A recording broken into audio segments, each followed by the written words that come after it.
The difference between a title building and a non-title building is that we really work to establish a very strong community, and every building does, but it's maybe an extended effort between the home and the school. Parent involvement is essential. Having that school and home relationship be really strong just really helps the students grow. In Title I buildings, we really do a great job with bridging that school to home connection and bringing families in so they get to participate in their students' learning. Having parents in the building seeing the kids learn and seeing what they do. Having a smaller class size is really to the benefit of the students. They get more time with the teacher, and when you have less students, you can have more specialized grouping and work more individually on student need than when you have a larger class size.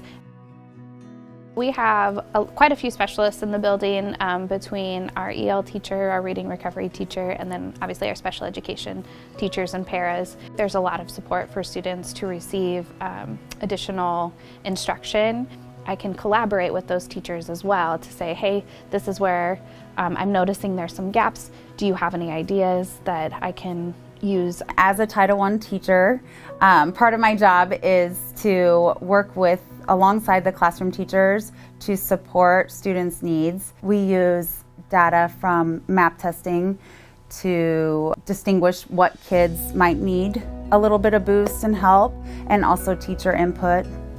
And just working as a team, we all decide what is the best intervention and support for that student. They're all super nice and they're helpful. Like, they're always looking out for us. They're always trying to do what's best for us. Like, they just don't teach us. They're like a really good role model in our lives.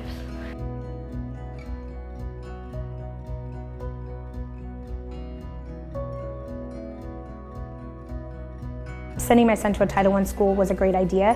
He was a little bit below in reading, and he was able to have extra help. And there's lots of different reading interventions at a Title I school that may not be available at a non-title school. His teacher thought about what intervention might work best for each kid, and my son was able to do like an electronic-based intervention that really catered to exactly what he needed, and now he's on grade level for reading, which is wonderful. There's interventions for math and reading, and there's just lots of choices because of the funding that we have. There's lots of different options, and the teachers are able to choose what works best for each kid.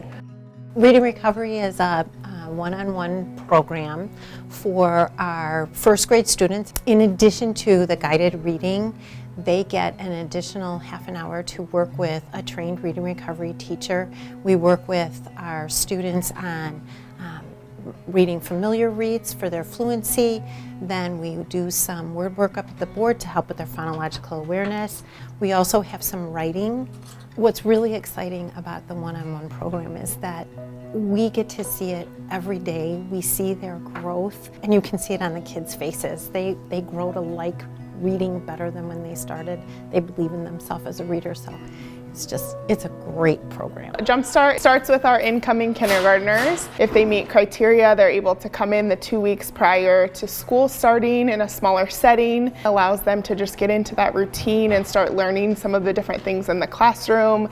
We work on different early academic skills in math and in reading. They get to do recess. We have specialists come in and they get to see how music and PE works, and they get breakfast and lunch every day for free. They really just get to start that routine and get to start building that stamina early prior to school starting. And we really see that benefit once the school year starts for them. Those days don't feel quite so long for those little kiddos once they start that school year. They are usually our leaders then once school starts. Each student that qualifies for Jumpstart also qualifies for 2 home visits every single year through their 3rd grade year. We go just to learn more about the family and about the student. We take learning resources with us for math and reading and just share different ideas with the parents on how they can support their child's learning and how to continue to help them grow.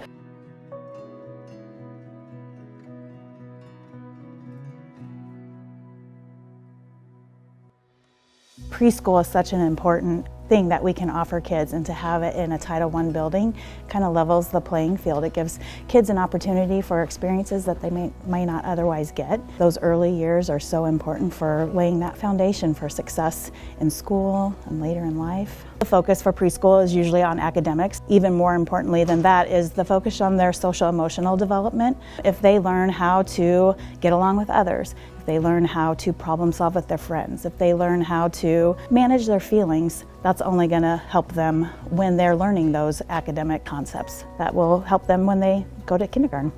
Our district is awesome that we have that opportunity to have that in all of our Title I buildings. One of the awesome things about our Title buildings too is that we have kids from so many different cultures. There's a sense of community in our classrooms because they know everybody, not just EL students, but everybody comes in with a different background and then can bring those to school and we can help support each other. So when students get EL support, they get extra vocabulary work, extra language structure. So if they're doing writing, they may get like sentence frames to help support their ideas in writing. And we co-teach with our teachers. It helps the classroom teacher and the EL teacher work on strategies to help them be successful with the tasks in the classroom. We often do small group hands-on activities. It might be cooking, it might be a science experiment, all kinds of things. Really rich in vocabulary that might be new to them. An example of the academic language might be numerator and denominator.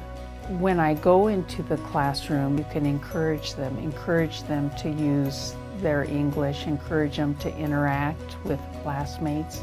And that's a big chunk of how they learn English, is talking and listening to classmates.